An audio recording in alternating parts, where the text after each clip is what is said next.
Welcome back to our YouTube channel target with Abhi Tripathi. और हम जैसा कि आप जानते हैं कि वर्ड पावर सीरीज़ को लेकर आए हैं, जो कि किसी भी कम्पिटेटिव एग्ज़ाम के लिए जिसमें इंग्लिश नाम मात्र की भी आती है वो बहुत इंपॉर्टेंट है उसके लिए। क्योंकि अगर इंग्लिश आती है तो वर्ड पावर का इंपॉर्टेंस उसमें उतना ही होगा जितना कि ग्रामर का होता है।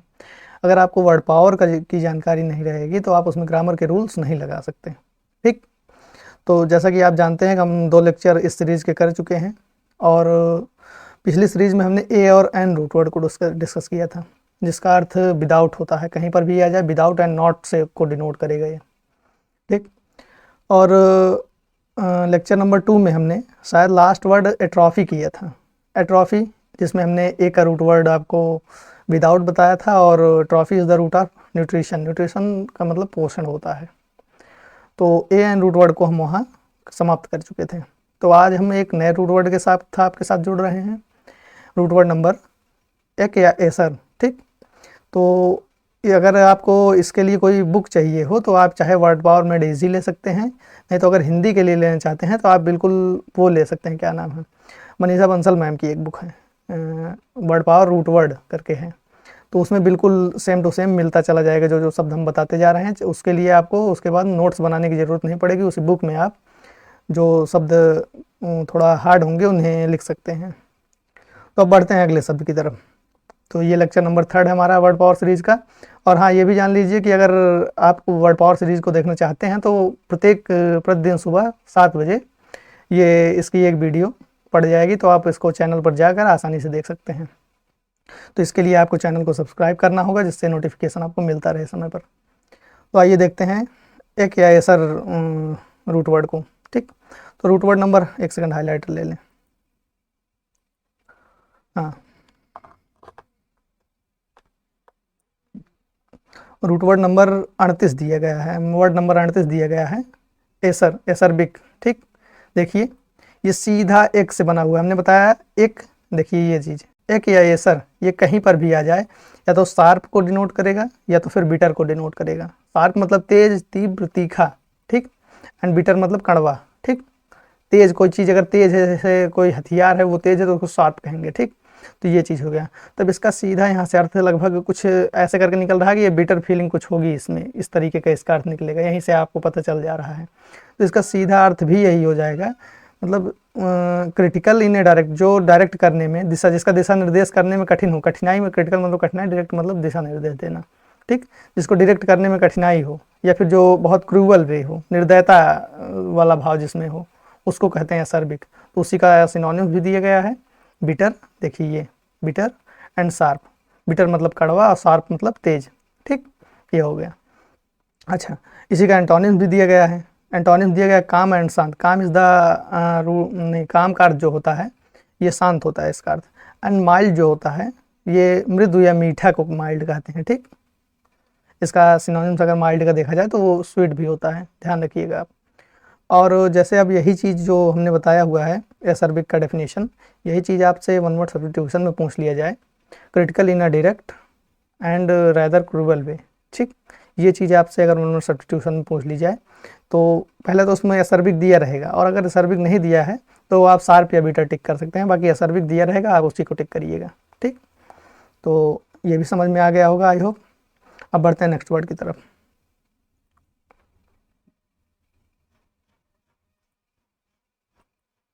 अरे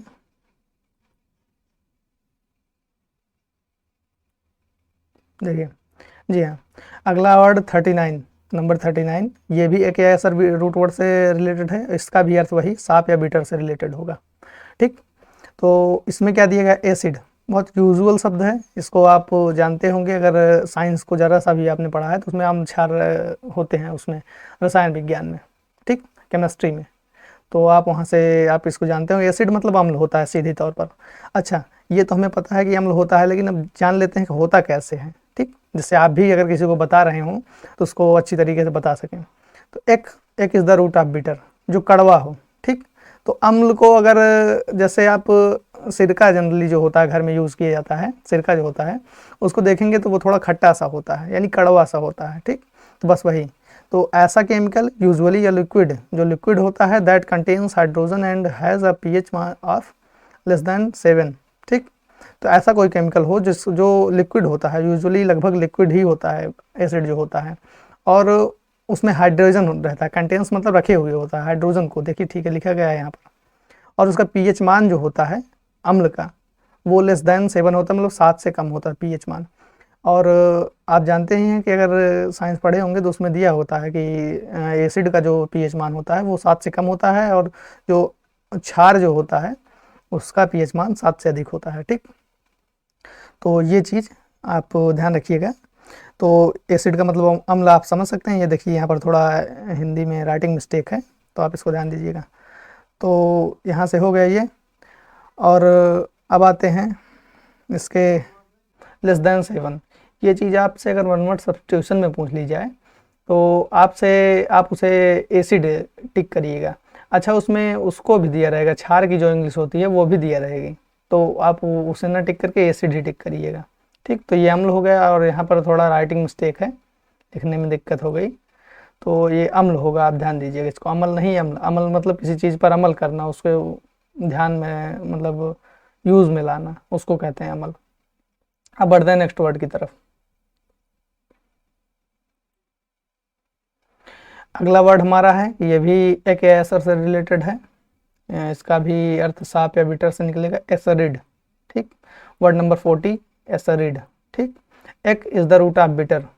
अब इसका क्या हो जाएगा, मतलब ये भी जो है किसी कड़वेपन का ही ये संदेश दे रहा है, मैसेज दे रहा है हमें कि इसका जो अर्थ निकलेगा ये कोई कड़वा से संबंधित या तीखा से संबंधित, तेज से संबंधित ऐसे निकलेगा। ठीक, तो बस वही चीज़ इसका सीधा अर्थ निकलेगा हैविंग अ स्ट्रॉन्ग बिटर। अरे एक सेकेंड, देखिए टिक हो गया, having a strong comma bitter smell taste that unpleasant. मतलब ऐसा कोई टेस्ट हो जो अनप्लीजेंट हो, मतलब अच्छा ना हो, जो टेस्ट कड़वा हो उसको कहते हैं। स्ट्रॉन्ग हो, तेज हो, कड़वा हो, इसका मतलब जो टेस्ट किसी को जनरली पसंद ना आता हो उस टेस्ट को कहते हैं एसिडिड। तो आप जैसे जानते हैं कि एसिडिड तीखी चीज़ें बहुत कम लोगों को पसंद में आती हैं। ठीक, सभी लोग तीखा खाना पसंद नहीं करते, तो बस उसी से बना हुआ है एसिडिड। ठीक, एसिडिड बिटर, बिटर बिटर मतलब कड़वा, कड़वा यानी तीखा, तो सीधा अर्थ यहीं से निकल रहा है इसका, एसिडिड मतलब तीखा। अच्छा, ये पंजेंट जो दिए गए इसका सिनोनिम्स है, इसका मतलब कटु होता है। कटु मतलब वही तीक्ष्ण, तीखा, कटु। ठीक, उसी को कहते हैं। तो ये हो गया। अच्छा, इसका एंटोनिम भी दिया गया है। एंटोनिम्स स्वीट है हो गया, और डिलीशियस हो गया। डिलीशियस मतलब स्वादिष्ट, स्वीट मतलब मीठा। तीखा का तो सीधा मीठा हो गया एक, लेकिन एक दूसरा सिनोनिम्स इसका डिलीशियस भी है। सिनोनिम्स भी आप याद रखिएगा। अच्छा, अगर यही चीज़ आपसे having a strong bitter feeling, bitter smell और टेस्ट दैट इज़ अनप्लीजेंट, ये चीज़ आपसे पूछ लिया जाए उसमें वन वर्ड सब्स्टिट्यूशन में, तो आप इसको एसिडिड जो है टिक कर सकते हैं। अगर पंजेंट आ जाए तो उसे भी टिक कर सकते हैं। तो इसका अर्थ भी दिया गया है, देखिए यहाँ पर, तीक्ष्ण या तीखा। ठीक, तो आई होप ये वर्ड भी आपको समझ में आ गया होगा। अब बढ़ते हैं नेक्स्ट वर्ड की तरफ, word number 41। Word number 41, word number 41 में क्या दिया गया है। पहली बात तो ये जान लीजिए कि ये भी एक या एसर से रिलेटेड है। ठीक, इसका भी अर्थ साप या बिटर से रिलेटेड ही होगा। ठीक, एक्रीमोनियस, एक्रीमोनियस, तो यहाँ एसर आया। ठीक, ACR, देखिए ये चीज़ ये यहाँ पर आया। तो अब इसका अर्थ हमने बताया था, इसका भी अगर एसर भी कहीं पर भी आ जाए तो वो हमेशा बीटर का या सांप का या तीक्ष्ण का इसी का अर्थ देगा। और एंड इमोनी एंड OUS इससे मिलकर बना हुआ, OUS एडजेक्टिव बता रहा है कि ये एडजेक्टिव है। ठीक, तब इसका भी अर्थ वही होगा कि एसर भी मतलब बिटर तो आप पता चल गया, मतलब इसका भी अर्थ वही होगा, तीखा, तीक्ष्ण, तीखा, मतलब कोई चीज़ जो नापसंद करता हो, नापसंद करने वाली चीज़ हो। ठीक, बिटर कड़वा, नापसंद करने वाली चीज़ से इसका भी रिलेट हो रहा है सब अर्थ का।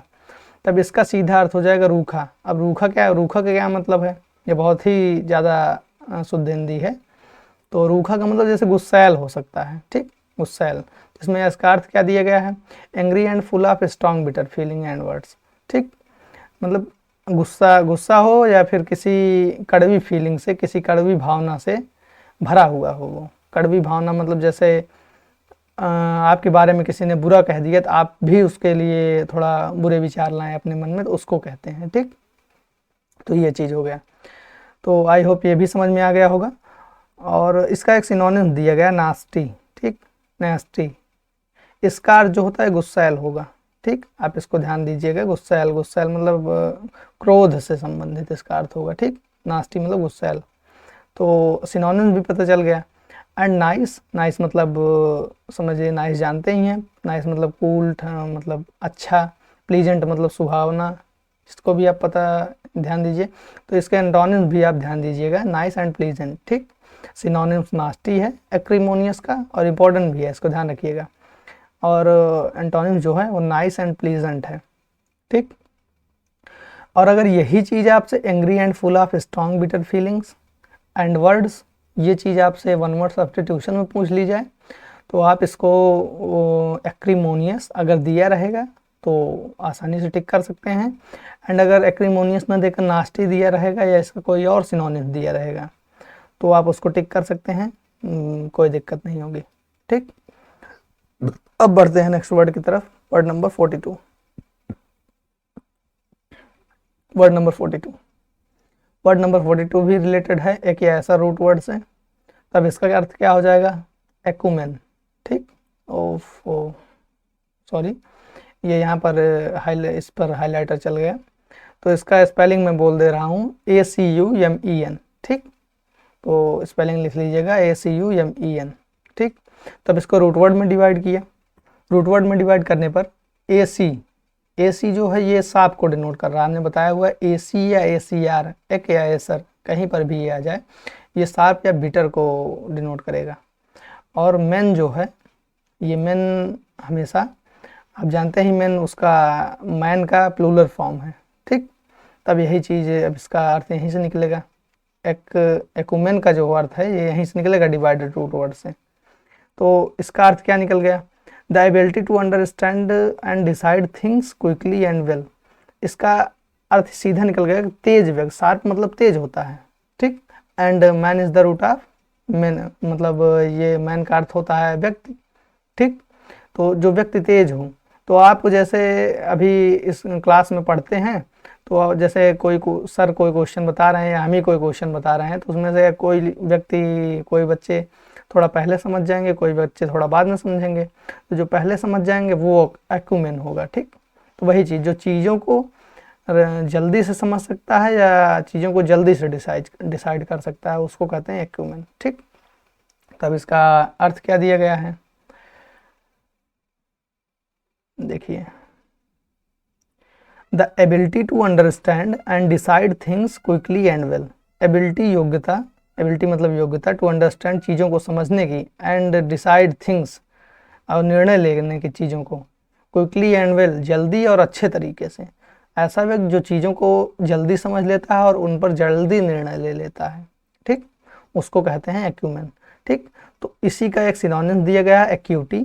एक्यूटी मतलब कुशाग्रता। ठीक, यहाँ पर दिया नहीं गया हिंदी, बाकी हम बता दें, एक्यूटी मतलब कुशाग्रता।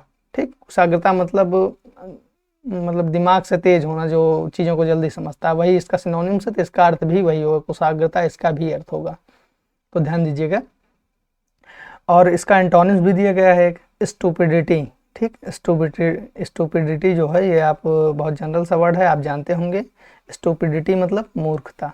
ठीक, तो आई होप ये वर्ड भी आपको समझ में आ गया है, वर्ड नंबर 42। एंड अब बढ़ते हैं वर्ड नंबर 43 की तरफ।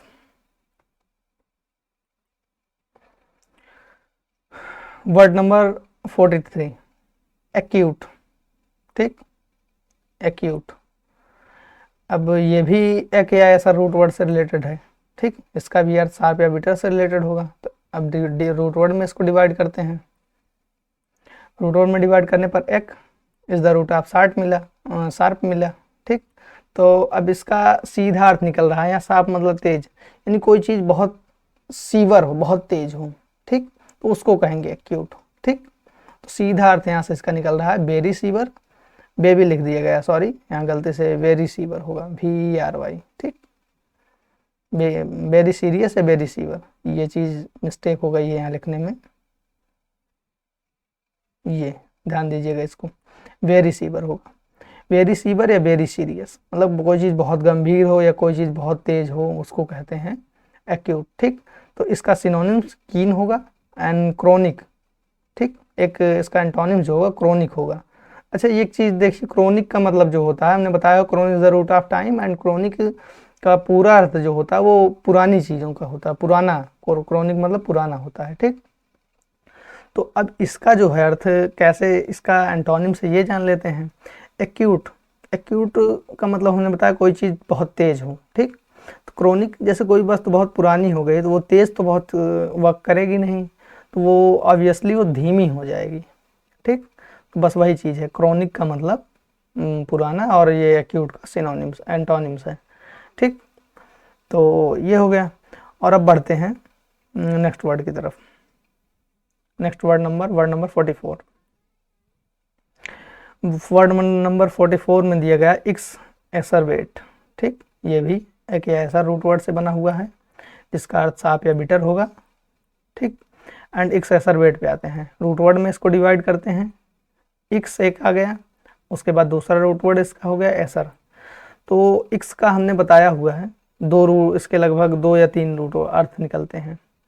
एक्स कहीं पर भी आ जाए, या तो ये इंटेंसिफायर का अर्थ देगा या तो फिर ये आउट का अर्थ देगा। ठीक, तो यहाँ ये इंटेंसिफायर का मीनिंग दे रहा है, इंटेंसिफायर से रिलेट हो रहा है। एंड एसर, एसर जो है ये उससे साफ से रिलेट हो रहा है। तो अब इसका क्या हो जाएगा, एक्स मतलब इंटेंसिफायर का मतलब जो होता है वो तीव्र, कोई चीज़ तीव्र करना, उसको कहते हैं इंटेंसिफायर। एंड एसर मतलब शार्प। ठीक, तो अब जैसे आप अगर गांव वाँव में रहे होंगे, तो जैसे कोई चीज़ हंसिया वगैरह हो या कोई भी हो, जैसे घास वगैरह काटी जाती है, उसको जब बनवाने जाया जाता है तो उसको एक धार दी जाती है। शार्प मतलब तेज कराया जाता है, शार्प मतलब वही, उसी को धार देना कहते हैं। शार्प मतलब धार देना या तेज कराया जाना, तेज कराया जाता है। तो एक सीमा ऐसी आती है जब वो पूरी तरीके से अच्छी तरीके से बन जाती है और अच्छी तरीके से काटने लगती है और साफ हो जाती है, काफ़ी काफ़ी तेज हो जाती है। लेकिन अगर उसके बाद भी, ठीक है, उसके बाद भी उसे और तेज कराया जाए तो वो बिल्कुल बिगड़ जाती है, बहुत पतली होकर टूटने लगती है। ठीक, तो बस उसी को वही चीज़ इसमें बताया गया, इंटेंसिफायर तीव्र कर देना, एंड शार्प कोई चीज़ तेज है उसे और तेज करना। शार्प मतलब तेज तो है ही है, लेकिन इंटेंसिफायर और तेज कर देना। ठीक, तो वही चीज़, टू मेक समथिंग वर्स, किसी चीज़ को बिगाड़ देना। ठीक, ये चीज़ हो गया। तो आई होप ये भी समझ में आ गया होगा। Specially a disease a problem, ये तो हमने एग्जाम्पल उसका दिया, लेकिन बीमारी या किसी समस्या को बिगाड़ देना उसको कहते हैं एक्सेसरबेट। ठीक, अच्छा, तो अगर ये चीज़ आपसे वन वर्ड सब्स्टिट्यूशन में पूछ लीजिए, to make something worse comma specially in a disease और प्रॉब्लम, तो ये चीज़ अगर आपसे वन वर्ड सब्स्टिट्यूशन में पूछ ली जाए तो आप इसको एक्सेसरबेट टिक करिएगा। ठीक, तो आई होप इसका अर्थ जो हो गया, मीनिंग जो होगी इसकी आपको अच्छे तरीके से समझ में आ गई होगी।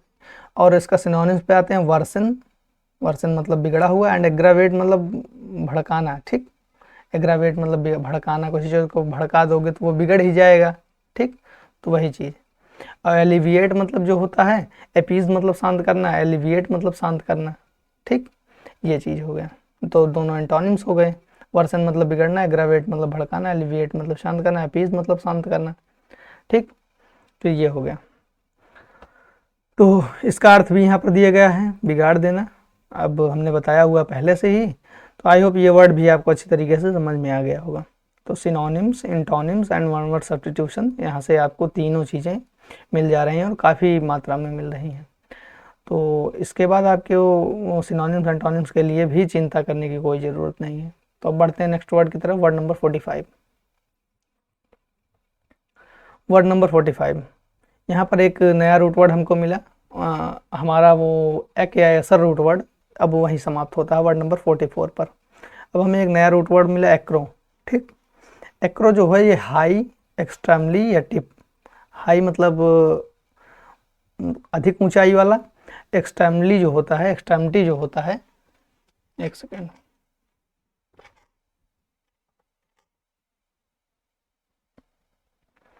एक्सट्रीमिटी जो होता है ये होता है किसी सीमा, अत्यधिक सीमा तक। ठीक, जो सीमा से बाहर जाने की लास्ट वो स्टेज होती है, उस तक। एक्सट्रीमिटी मतलब अधिकता, इसको कह सकते हैं एक्सट्रीमिटी। और टिप जो होता है ये भी ऊंचाई होती है, इसका मतलब ऊंचाई होता है। तो एक्रो कहीं पर भी आ जाए ये हमेशा ऊंचाई से रिलेटेड है, इसका अर्थ होगा। ठीक, तब इसका अर्थ क्या हो जाएगा 45 में, 45 एक्रोबैट। ठीक, एक्रोबैट। तो एक्रोबैट इसको रूट वर्ड में डिवाइड किया, रूट वर्ड में डिवाइड करने पर दो रूट वर्ड मिले हमें, एक एक्रो दूसरा बैट। पहला एक्रो हमने बताया हुआ है ये हाइट से रिलेटेड होगा। ठीक, and bat is the root of to walk. ठीक, बैट कहीं पर भी आ जाए ये टू वॉक से रिलेटेड होगा।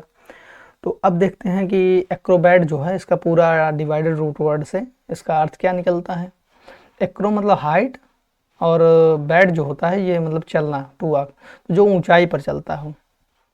तो ऊंचाई पर यानी जैसे ऊंचाई पर कोई रस्सी बांधी गई हो, आप मेला वगैरह जाते होंगे देखते होंगे सर्कस वगैरह में, तो उसमें कोई होता है जो रस्सी पे या फिर किसी पतली चीज़ पे चलता है, तो उसी को कहते हैं एक्रोबैट।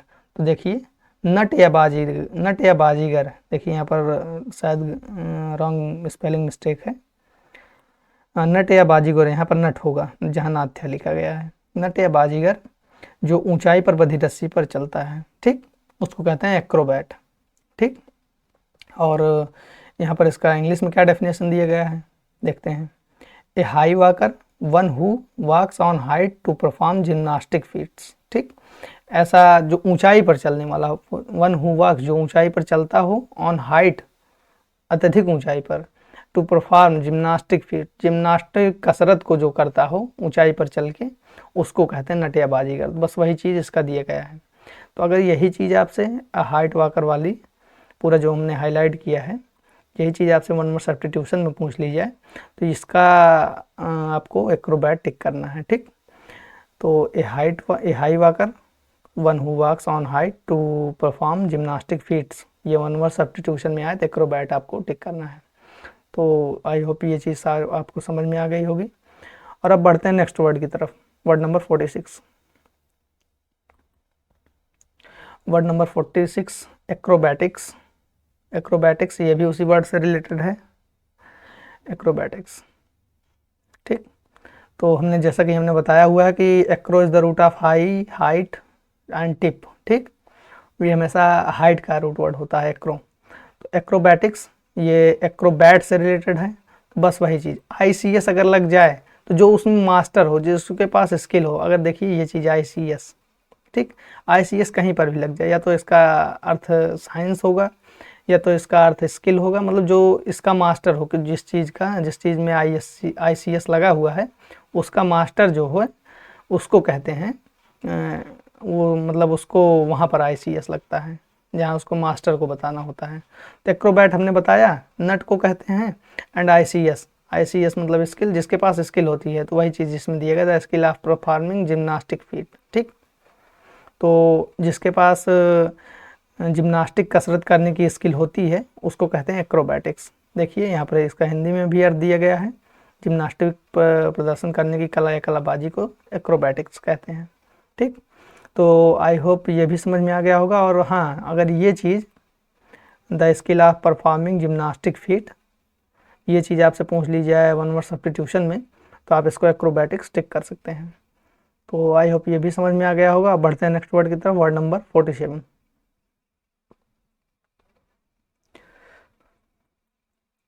वर्ड नंबर 47 में क्या दिया गया है, वर्ड नंबर 47 दिया गया एक्रोकॉर्पस। ठीक, acrocarpous, acro is the root of tip and carp is the root of fruit. Carp हमने बताया था, carp is the root of fruit, और CORP अगर हो जाए तो वो कॉर्प जो होगा वो रूट होगा बॉडी का। ठीक, तो दोनों में डिफरेंस आपको पता होना चाहिए, क्योंकि अगर दोनों कहीं पर आ जाएं तो उसको आप डिफ्रेंशिएट कर सकें। ठीक, तब इसका क्या होगा, सीधा इसका अर्थ डिवाइडेड रूट वर्ड से निकल रहा है। एक्रो मतलब टिप, फ्रूट काप मतलब फ्रूट, मतलब ऐसा ऊंचाई पर जो फल लगा हो, मतलब कोई ऐसा पौधा जिस पर ऊंचाई पर फल लगता हो। तो सीधा इसका अर्थ हो गया एक ऐसा पौधा जिसकी ऊंचाई पर फल लगते हों, यानी अग्रफली। जिस पौधे में बहुत ऊंचाई पर फल लगते हैं जैसे खजूर हुआ तो उसको अग्रफली कहते हैं। ठीक, तो ये हो गया। तो आई होप ये समझ में आ गया होगा।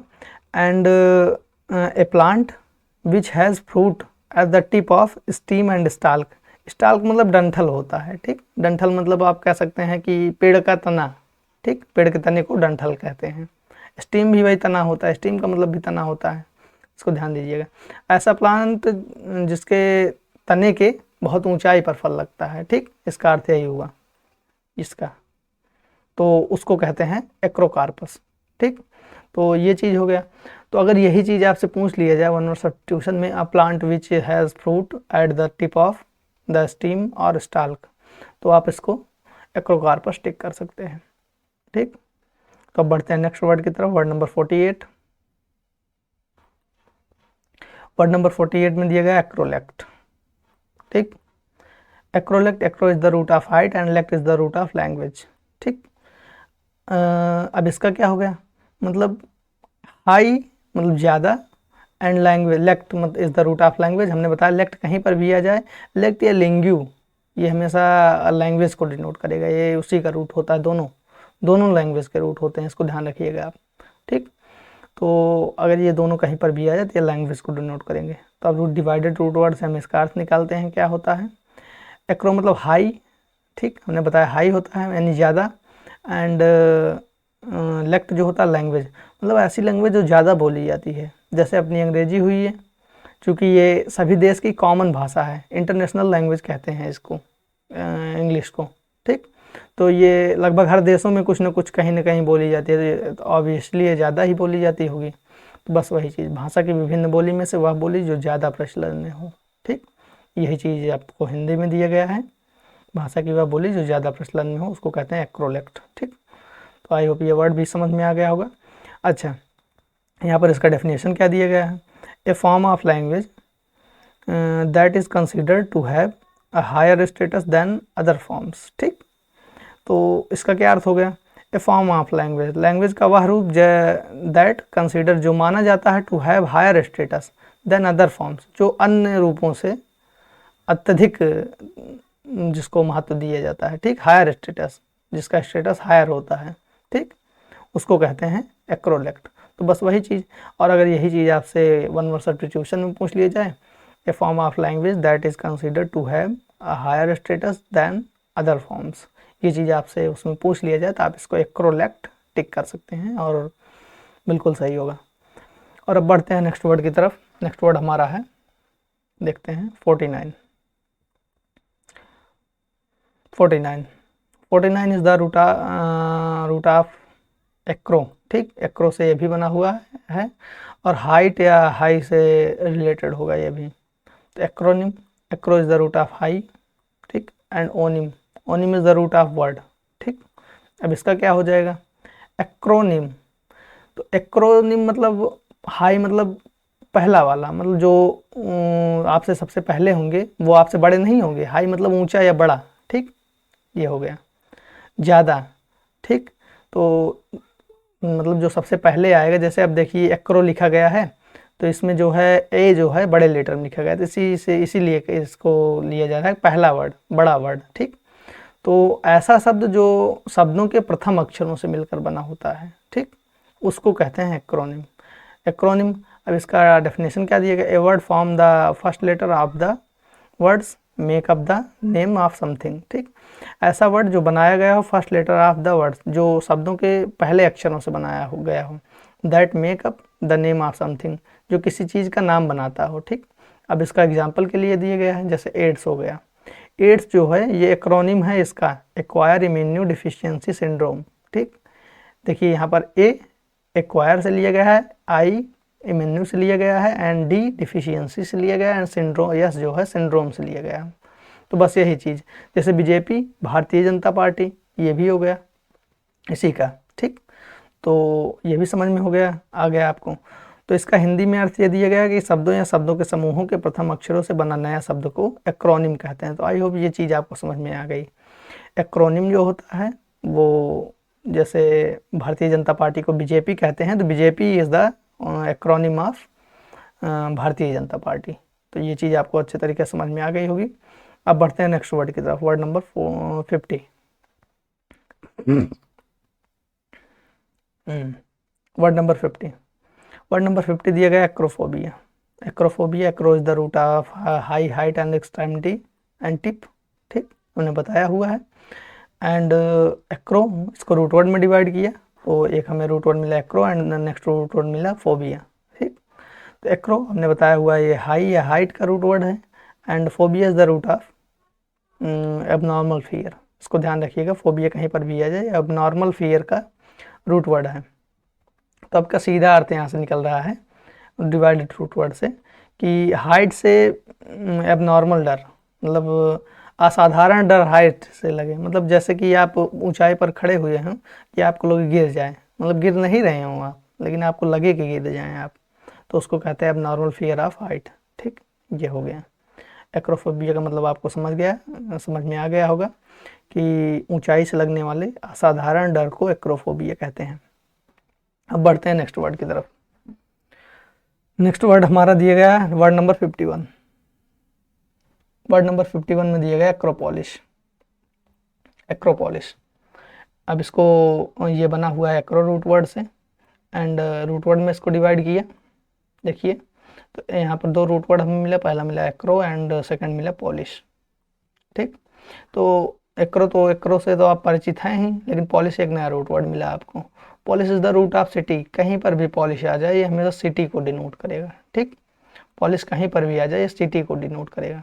तो अब इसका सीधा अर्थ यहीं से निकल रहा है डिवाइडेड रूट वर्ड से, मतलब हाई या हाइट। मैंने बताया एक्रो का मतलब हाई या हाइट होता है, ऊंचा या ऊंचाई पर, हाइट मतलब ऊंचाई पर, तब पॉलिश मतलब सिटी, मतलब ऐसा शहर जो ऊंचाई पर बसा हुआ हो, ठीक, पहाड़ की चोटी पर बसा हुआ हो, उसको कहते हैं एक्रोपोलिस। तो बस वही सीधा अर्थ इसका हो गया कि ये कास्टल और सिटाडल, कास्टल और सिटाडल मतलब दुर्ग या किला होता है, ठीक, दोनों का मतलब, ठीक, कास्टल या सिटाडल, इसको ध्यान रखिएगा। Is that is built on the top of hill, जो पहाड़ी की चोटी पर बना हुआ हो, ठीक। तो इसका हिंदी में अर्थ भी वही दिया गया है, पहाड़ की ऊंचाई पर बनाया गया सुरक्षित किला या दुर्ग। सॉरी, यहाँ पर किला लिख दिया गया है, यहाँ किला होगा, ध्यान दीजिएगा, किला। तो ये चीज़ हो गया। अच्छा, अगर यही एक्रोपोलिस जो है ये वन वर्ड सब्स्टिट्यूशन में आपसे आ जाए, ए कास्टल और citadel that is built on the top of hill, ये चीज़ आपसे वन वर्ड सब्स्टिट्यूशन पूछ लिया जाए तो आप उसे एक्रोपोलिस टिक करिएगा, ना कि उसे सिटाडल, ना कि कास्टल, ठीक। दोनों में से इन दोनों को टिक ना करके आप इसको एक्रोपोलिस टिक करिएगा, क्योंकि यही इसका सही मीनिंग है, ठीक। अब बढ़ते हैं नेक्स्ट वर्ड की तरफ, वर्ड नंबर 52। वर्ड नंबर 52 दिया गया एक्रोस्टिक, ठीक। एक्रो, यहाँ पर हमें पहली बात तो ये जान लेते हैं कि एक्रो रूट वर्ड से ये बना हुआ है, जिसका अर्थ हमने बताया हुआ है high and extremity and tip, ऊंचाई, ये इसका अर्थ होता है। एंड अब बढ़ते हैं इसके नेक्स्ट वर्ड की तरफ। नेक्स्ट वर्ड इसका दिया गया है एक्रो एंड मतलब हाँ एक्रोस्टिक दिया गया है, ठीक। तो इसको रूट वर्ड में डिवाइड किया, दो रूट वर्ड हमें मिले, पहला रूट वर्ड एक्रो हुआ जिसको हमने बताया हुआ है आपको, इसका हाई या हाइट से रिलेटेड अर्थ होता है। And stick is the new root word. Stick जो होता है ये रो का या पंक्ति, किसी कविता आप जैसे जानते होंगे, कोई कविता लिखी रहती है, चार चार लाइन करके लिखी रहती है, तो उस चार लाइन को एक पंक्ति बोलते हैं, ठीक। तो बस वही चीज़, तो ये चीज़ हो गया रो। तो ये हो गया रो मतलब पंक्ति या लाइन ऑफ वर्स, ठीक। चार लाइन जो लाइनें होती हैं कविता में उसको रो कहते हैं, पंक्ति कहते हैं। और लाइन ऑफ वर्स, वर्स मतलब कविता होता है, ठीक। देखिए यहाँ पर दिया गया है वर्स मतलब कविता। तो स्टिक जो होगा ये कहीं पर भी आ जाए, ये कविता की पंक्तियों या कविता की लाइनों से संबंधित होगा, ठीक। तो अब इसका क्या अर्थ हो जाएगा, एक्रोस्टिक का सीधा अर्थ हो जाएगा अक्षरबद्ध कविता, ठीक। देखिए यहाँ पर दिया गया है हिंदी में, ठीक। ये चीज़ मतलब पंक्ति टू पंक्ति, मतलब जितने पंक्तियाँ सीधे लगाई हो गई होती कविता आप देखते होंगे तो ऊपर नीचे करके लिखी गई होंगी, तो वह बिल्कुल अक्षरबद्ध लिखी गई होती हैं कविताएं, ठीक। तो बस वही एक्रोस्टिक जो होता है वो अक्षरबद्ध कविता को एक्रोस्टिक कहते हैं। अच्छा, इसका और क्या दिया गया, ऐसी कविता जिसमें प्रथम अक्षर या शब्द किसी दिए हुए शब्द या अथवा गद्य से क्रमानुसार लिया गया है। तो वही चीज़ दिया गया है इसमें, ऐसी कोई कविता जिसमें प्रथम अक्षर या शब्द किसी दिए हुए शब्द या अथवा गद्य से क्रमानुसार लिया गया, ठीक। तो अब आते हैं इसका डेफिनेशन क्या दिया गया है। A poem in which the first letter can be read downward from a word. ठीक, तो अगर ये चीज़ आपसे 1 वर्ड सब्स्टिट्यूशन में पूछ ली जाए ये चीज़, तो आप इसको एक्रोस्टिक टिक करिएगा। ठीक, तो आई होप ये वीडियो भी आपको अच्छी तरीके से समझ में आ गए होंगे। तो जितने वर्ड आज हमने बताए हुए हैं लगभग सभी आपको अच्छे तरीके से समझ में आ रहे होंगे, और तीनों वीडियो आपने रिवाइज ज़रूर करी होगी। तो अगर आपको वीडियो अच्छा लगा तो आप चैनल को लाइक एंड चैनल को सब्सक्राइब एंड वीडियो को लाइक करिए, और वीडियो को शेयर भी करिएगा।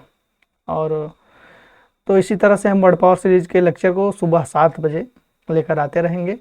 तो मिलते हैं फिर अगले वीडियो में। ये हमारा लेक्चर नंबर 3 था, और फिर अगला लेक्चर हमारा लेक्चर नंबर 4 होगा। तो वर्ड पावर सीरीज इसी तरीके से चलती रहेगी।